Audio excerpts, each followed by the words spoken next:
Hi guys, welcome back to నిక్స్ అరూస్ creation. నేను ఇవాళ మటన్ బిర్యానీ తయారు చేయబోతున్నాను అనమాట. దానికోసం నేను 1 కిలో మటన్ అయితే తీసుకున్నాను. ఫస్ట్ మనం దీన్ని బాయిల్ చేసుకోవాలన్నమాట. గ్యాస్ వెలిగించుకుందాం. 1.5 spoon salt. ముక్కలు చప్పగా ఉండకుండా ఉండడం కోసం అని చెప్పి మనము సాల్ట్ వేసుకోవాలన్నమాట. 1/2 స్పూన్ పసుపు. మటన్ కొంచెం ఇదిగా ఉంటుంది కాబట్టి తొందరగా కుక్ అవ్వదు కాబట్టి ఈ విధంగా మనం ఫస్ట్ అయితే కుక్కర్లో పెట్టుకుని 3 విజిల్స్ వచ్చే వరకు దీన్ని ఉడకపెట్టుకోవాలన్నమాట. మసాలా పేస్ట్ ఒక 2 స్పూన్స్. ఆల్రెడీ నేను ఈ మసాలా పేస్ట్ది వీడియో చేసి పెట్టాను కదా, డిస్క్రిప్షన్లో కూడా ఇస్తాను. ఈ మసాలా ఎలా తయారు చేసుకోవాలన్నది కూడా.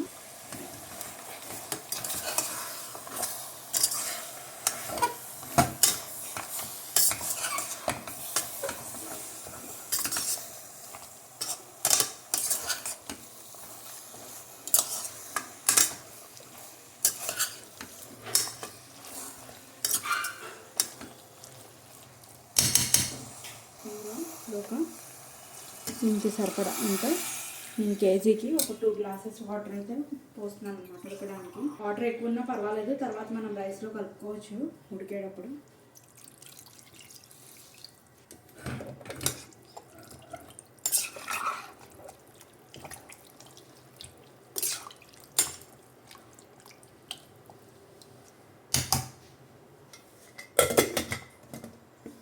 త్రీ విజిల్స్ వచ్చే వరకు ఈ మటన్ మనం బాయిల్ చేసుకుందాం. 3 విజిల్స్ వచ్చాక మటన్ అన్నది ఈ విధంగా ఉడికిపోయింది అనమాట. దీన్ని పక్కన పెట్టేసుకుందాం. వేసుకుని బిర్యానీకి గిన్నె అయితే పెట్టేసుకుందాం. ఒక పెద్ద గిన్నె వేడెక్కాక ఒక 5 to 6 స్పూన్స్ ఆయిల్ అయితే వేసుకున్నాను.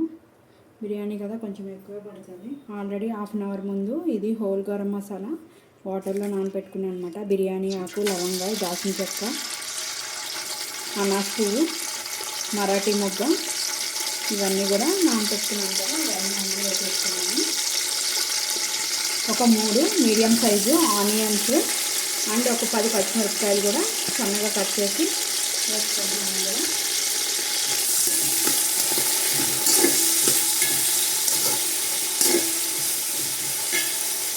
మనం ఉల్లిపాయ మగ్గాలి అంటే ఫస్ట్ ఇందులో సాల్ట్ యాడ్ చేసుకోవాలన్నమాట. ఇందులో ఒక 2 స్పూన్స్ వేస్తున్నాను. ఆల్రెడీ మటన్లో కూడా వేసాం కదా, తర్వాత టేస్ట్ చూసి అడ్జస్ట్ చేసుకున్నాం.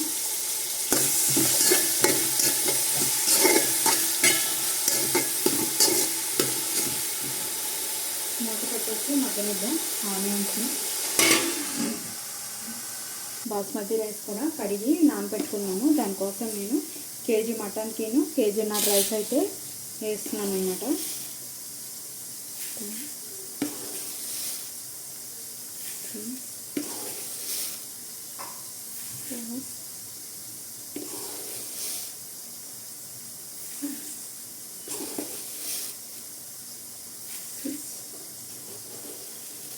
అంటే రైస్ కుక్కర్ కప్పుతో 4 వేస్తే కేజీ అవుతుంది అన్నమాట. నేను 6 గ్లాసెస్ అయితే రైస్ యూజ్ చేశాను.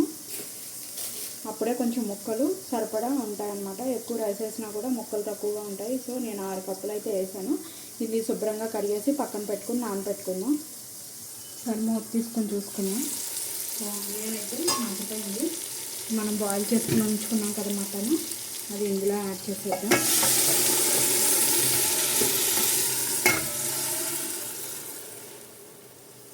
కొంచెం ఉడకాలన్నమాట. ఈ మటన్ ఉడికే లోపల నేను బ్యాక్ సైడ్ ఎసరు కూడా పెట్టేసుకుంటున్నాను అనమాట. రైస్ కుక్కర్ కప్పుతో నేను 6 గ్లాసెస్ రైస్ అయితే వేసాను కదా, సేమ్ అదే గ్లాస్తో 8 గ్లాసెస్ వాటర్ అయితే నేను ఎసరు పెట్టుకుంటున్నాను. ఎప్పుడు కూడా మనము ఎసరు కాగిన తర్వాత పోస్తే కనుక బిర్యానీలో రైస్ అన్నది చప్పగా ఉండకుండా ఉంటుంది అన్నమాట. అందుకోసం అని చెప్పి నేను వెనకాల ఎసరు కూడా పెట్టేసుకుంటున్నాను. ఇది కొంచెం ఉడకనిద్దాము.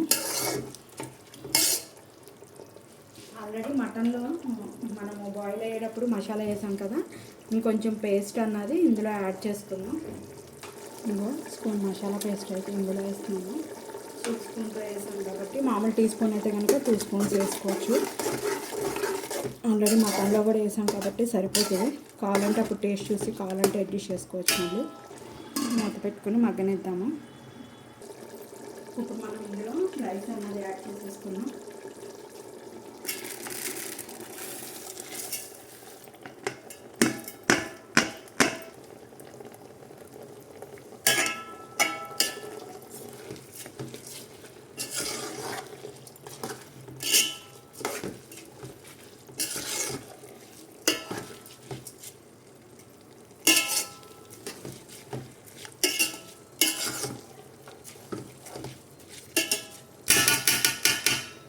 ఎసరు కూడా కాగిపోయినాయి అనమాట. ఈ ఎసరు కూడా ఇందులో పోసేసుకుంటున్నాను ఇప్పుడు.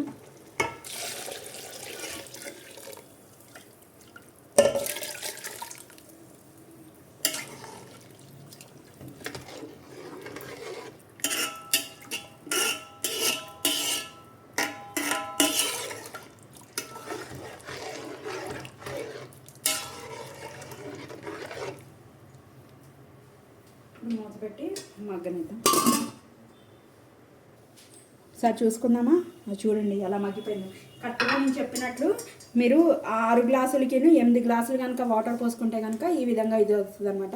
శుభ్రంగా తర్వాత కడుక్కొని సన్నగా కట్ చేసుకున్న పుదీనాని యాడ్ చేస్తున్నాను ఇందులో. మళ్ళీ సన్నగా కట్ చేసుకొని శుభ్రంగా కడిగిన కొత్తిమీర కూడా ఇందులో యాడ్ చేస్తున్నాను. ఈ విధంగా మగ్గిపోయిన తర్వాత పొయ్యి అన్నది లో ఫ్లేమ్లోకి అడ్జస్ట్ చేసేసుకోవాలన్నమాట. అదే కిందంతా అడుగంటిపోతుంది. ఒకసారి కదిపేసుకుందాం. చూడండి ఏ విధంగా పొడి పొడిలాడుతూ వచ్చింది. ముక్క కూడా చూసుకుందాం ఒకసారి. చూడండి ముక్క కూడా చాలా మెత్తగా మగ్గిపోయింది అనమాట. నేను చెప్పినట్టు కరెక్ట్గా అన్నీ కూడా ఇలాగే వేసి ఇలా బాయిల్ చేసి చేశారంటే మటన్ బిర్యానీ చాలా పొడి పొడిలాడుతాను. చాలా ముక్క కూడా చాలా మగ్గిపోయి కూడా బాగా వస్తుంది అనమాట. దీన్ని ఇంకొక 5 నిమిషాలు కనుక ఇలాగే లో ఫ్లేమ్లో ఉంచేసి మనం కనుక గ్యాస్ ఆఫ్ చేసేసుకుంటే హీట్కి రైస్ అన్నది కూడా ఎక్కడన్నా పలుకున్నా కూడా శుభ్రంగా మగ్గిపోతుంది. ఒక 5 మినిట్స్ అయితే మనం గ్యాస్ని ఆన్లోనే ఉంచుకుందాం. ఫైనల్గా ఒకసారి చూసుకుందాము. రైస్ అంతా కూడా మగ్గిపోయింది అనమాట. ఉప్పు కారాలు అన్నీ కూడా కరెక్ట్గానే సరిపోయినాయి. మటన్ బిర్యానీ అయితే రెడీ అయిపోయింది. నేను గ్యాస్ అయితే ఆఫ్ చేసేసుకుంటున్నాను. కొంచెం మూత పెట్టేసుకొని ఒక 5 నిమిషాల తర్వాత సర్వింగ్ ప్లేట్లోకి అయితే తీసేసుకుంటాను. మటన్ బిర్యానీ అయితే రెడీ అయిపోయింది. నేను ఆనియన్ అండ్ రైతాతో సర్వ్ చేస్తున్నాను అనమాట. ఇందులోకి ఎలాంటి గ్రేవీలు అవసరం లేదు. ఒకవేళ దమ్ వేసుకుంటే కనుక గ్రేవీ కావాలి. యమ్మీ మటన్ బిర్యానీ మీరు కూడా తయారు చేసుకుని టేస్ట్ ఎలా ఉందో నాకు కామెంట్ చేయడం అయితే మర్చిపోకండి. మీరు ఫస్ట్ టైం కనుక నా ఛానల్ చూసినట్టయితే సబ్స్క్రైబ్ చేసుకోండి. ఇలాంటి మరిన్ని వీడియోస్ కోసం బెల్ బటన్ ప్రెస్ చేయడం అయితే మర్చిపోకండి. ఈ వీడియోని మీ ఫ్రెండ్స్ అండ్ ఫ్యామిలీ మెంబర్స్కి కూడా షేర్ చేయండి. Thank you guys.